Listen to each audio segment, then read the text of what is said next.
Yeah, so this is my BISP Certificate Symposium presentation. My name is Mats Isaksen. I'm a 23-year-old male from Båtsfjord in Norway, which is in the county of Finnmark, which is the northernmost county in Norway.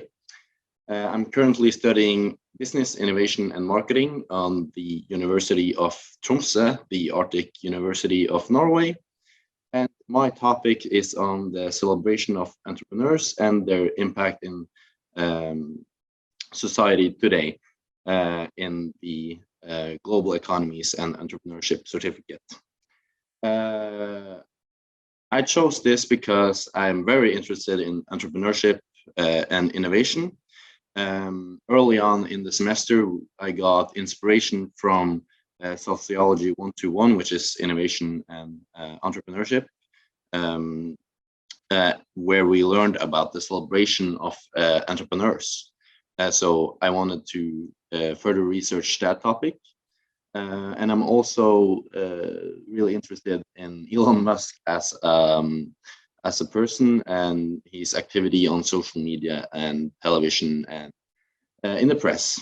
So I chose to do a paper/essay because it was the easiest available. I thought about a podcast early on, but yeah, I just ended up with doing a paper because I have some prior experience doing that method. So just to give you a bit of context where Båtsfjord is, so this is Norway. The thing covered in yellow is Finnmark, and the arrow is pointing to where I'm from. So almost the top of Norway. So moving on, the process. As I said, I found my topic in Sociology 121, where we learned about the celebration of entrepreneurs today, Elon Musk, Jeff Bezos, Mark Zuckerberg, Steve Jobs, etc. So I wanted to research further about this. So I started with doing general research about Elon Musk and Jeff Bezos. And I also did some of the Norwegian entrepreneurs because I figured I'd do a bit of a comparative perspective. So I ended up doing Petter Stordalen for my Norwegian example. I did some semi-structured interviews. There were about 10 to 15-ish minutes long, so not too long, but not too short. My writing process, I kind of did a lot of research in like 2-3 weeks, and then I kind of wrote like 500 to 1,000 words, and basically did that continuously. And I finished my draft just before Thanksgiving, so hopefully that's all right. I had some challenges finding relevance on Norwegian entrepreneurs because there are a few known entrepreneurs in Norway, at least if you compare it to the US. But I did, then again, enjoy researching about the US entrepreneur society because it's so huge. And it's also challenging to narrow it down because it's so much information. So moving on to some results. I found out that these big entrepreneurs like Elon Musk, Jeff Bezos, they have indeed become celebrities today, and some of them are even worldwide celebrities. They're known everywhere. Norwegian entrepreneurs has the same outcome just for their respective societies, like in Norway and in Scandinavia. They're not as known worldwide as the US entrepreneurs. I looked at some of the social impact they had, especially Elon Musk's impact on stock and cryptocurrency prices. I'm going to do a specific example after this slide, but I don't know if you know, but I think it was in October, he actually bought Twitter and fired basically all of his staff. So that's pretty interesting. So it's basically splitted Twitter now. Furthermore, I found out James Bloodworth did an undercover working at a UK Amazon warehouse, and talked about his experience on a TED Talk, and basically said that there were terrible work conditions. So that was interesting. And some of my findings from interviews were surprising but not shocking, because some of the Norwegian people I interviewed didn't actually know Petter Stordalen or some of the Norwegian entrepreneurs that well, but they knew who Musk and Bezos and people like that were instantly. So I found that pretty interesting. So the specific example being when there's Elon Musk on Saturday Night Live. Prior to this, he had tweeted a lot about the cryptocurrency Dogecoin, and the Saturday Night Live aired on May 9th in 2021, and when he had basically hyped the coin up, and after he went on the show, he basically called it a fluke, making the coin crash, as you can see here after May 9th. So he does really have a big impact on like stock and crypto, especially his own Tesla and SpaceX. So moving on to my learning and educational goals, some of the things I learned was that the self-employment rate in Norway is actually the lowest in the entire world, at 4.7%. I learned about the Bezos treatment of workers, and that Musk had fired all of his Twitter staff, and Twitter is still functioning, which is, I don't know if it's impressive, or at one side it's impressive, at another side it's, yeah, you feel bad for the workers who got fired. Furthermore, Petter Stordalen, the Norwegian entrepreneur, he's calling himself an environmentalist after he used his private jet 11 times in 3 months, which I found a bit funny. And lastly, how known Elon Musk is. As I said earlier, some of the Norwegian people I interviewed instantly knew who Musk was, but has struggled to know some of the Norwegian entrepreneurs.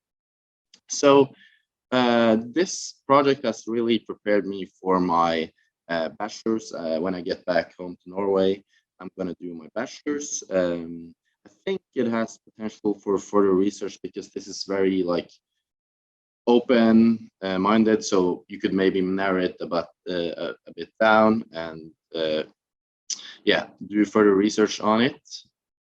And it has really helped me to stay on track with a project, manage time, continuously working on one project and doing like a bit of work every week. And it has vastly improved my English writing and my English speaking. So yeah, that was basically it. So I want to close out by thanking the whole BISP team, and especially my advisor, John. Thank you. Thank you. Thank you. Excellent presentation. I would like to open it up to everyone here. Do you have any questions for Mats? Yeah, I have a question actually. Thanks, Mats. That was a great presentation. It was really interesting. I was really intrigued when you said that Norway has the lowest rate of entrepreneurship. It's a really affluent country, so I was wondering, is this something that you think would be good to encourage in Norway, or are things good just the way they are? I mean, you have oil and you have fish and stuff. And, yeah. So you don't really need to know, but so I'm just curious about that. Yeah, actually, I think I mentioned it like briefly in my project, but I think we could use a bit more entrepreneurship. I'm a real fan of innovation and entrepreneurship, but of course, you kind of, with more entrepreneurship and more big companies, you kind of move into the gig economy. which is not always good. So I think the way it is probably, it's probably good for now, but maybe in the future we will have the need for more entrepreneurship and innovation. Yes. Hi, Mats. I just wanted to ask a question. Do you believe that the fact that some people become celebrities if they're entrepreneurs has something to do with, for example, maybe the rate of like how people glorify wealth and the attainment of wealth in certain cultures? Good question. Yeah, I think so. I mean, with money, money means opportunities in a lot of cases. And if you're also managing a big firm, you both have money and a lot of employees, and especially if you are active on social media, I think it's a lot of factors that plays in that. So following up on that, I like the part of your paper where you were talking about the culture of Jan Loven, I believe. Oh yeah. Yeah. Yes. This, as I think you have said, it's a disdain on the focus of individual achievement, and how that's part of it, and that could be a good thing for the United States as well. So if you want to elaborate on that. Oh yeah, it's like John said, we have this unwritten law in Norway, which is called janteloven, which is like, basically it's a law that's pushing you down. Basically, there's a lot of sentences like "you are nothing" and "you shall not." You shall not think you are something, and it's like no one takes it that seriously. But I think, like subconsciously, Norwegians are kind of following it a bit still today. So I mean, I think it's good that Americans think highly of themselves, because they can sell themselves more, and they can build up their company. But just as long as it doesn't go out on workers or labor or the society, as long as they use it for something good, I think it's all right, to be honest. And I just have a follow-up question. So how does this translate in terms of the collective team? Like, instead of a single entrepreneur, you might have a group of people who are innovating. Does that still apply in that case, or is that an exception because it's not an individual? Oh yeah. I think it's a more individual thing, as you say. When you work in team, of course there's gonna be a lot of cases where there are like one main innovator or entrepreneur, but I don't think it's that much elaborated in teams, as you said. So yeah, good question. Thank you for your answer. Matt, I have a question related to Twitter. So clearly there's been a lot in the news this fall, and week by week we're hearing more and more things. And I wanted to get a better read from you as far as how did your research or your project change at all during the course of the semester as things continue to evolve over this fall, related to Twitter in particular? Yeah, I mean, at least for the Elon Musk part, like at the start of the semester, he hadn't bought Twitter yet. There was talks about him doing it for a long time, but it was kind of under the radar. And then suddenly he just bought it, and then he fired most of his Twitter staff, which is a really discussed thing. He applied the $8 verification rule, where you can pay $8 to get verified on Twitter. So it has definitely changed my mindset about Elon Musk a bit, and especially the rules of Twitter. So there's been a change from the start to end, definitely. I guess I could follow up again with the question of what should be, or if there should be a cap on the rewards for entrepreneurship when it comes to this extreme kind of inequality and centralization of power. Like, is that healthy for anybody, for the society, for individuals? like, does that actually reflect, or does it matter if it reflects one person's role in creating a company or a product or whatever? Because it's so extreme. Yeah, I mean, I to be honest, I think there would be a good thing creating labor rules that states that a lot of the wealth has to go back to the workers, to be honest, because the workers are the people who are actually creating your product and creating your brand. So why not just give it back? So I do believe that you should put a cap or some sort of incentive to distribute wealth back to the workers. And then, a counterpoint to that some people raise is that could discourage innovation and so on. Do you think that could happen? Do you think that's a valid argument?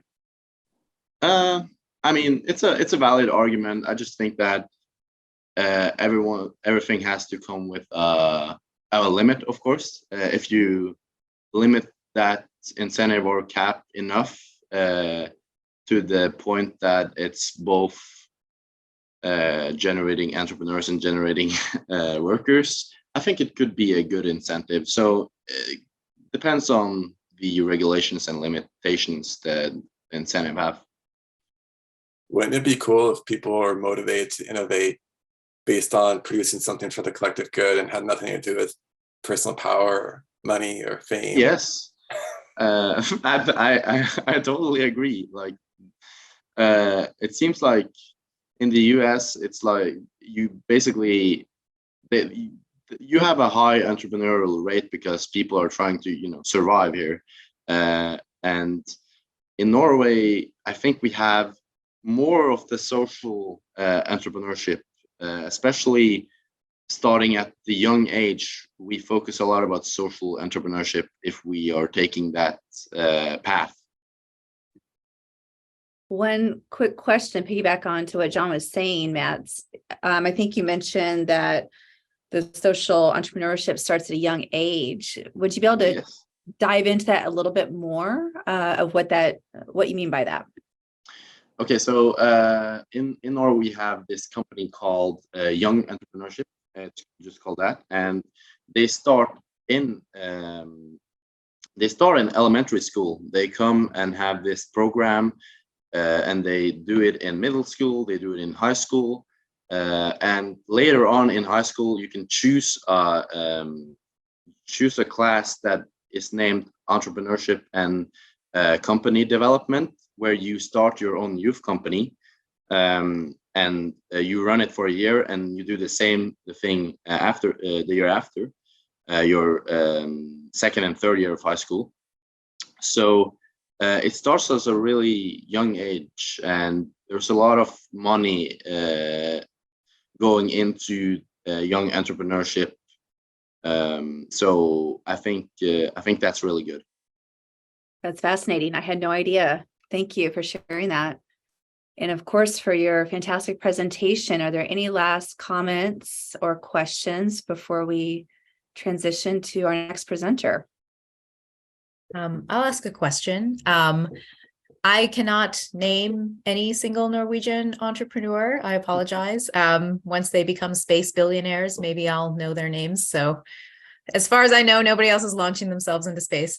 But what would you say is a commonality, something that the US and the Norwegian entrepreneurs have in common? Is it a characteristic, a personality trait, some kind of skill? Good question. I mean, I think every entrepreneur that wants to make it, and this goes, I mean, it's not just US and Norway, but you have the inner drive, and you have a passion to want to create something, of course. So I think that's pretty common. But that goes for basically every entrepreneur, I would think. So I don't think I have a specific one for the US and Norway in specific, but that's a commonality.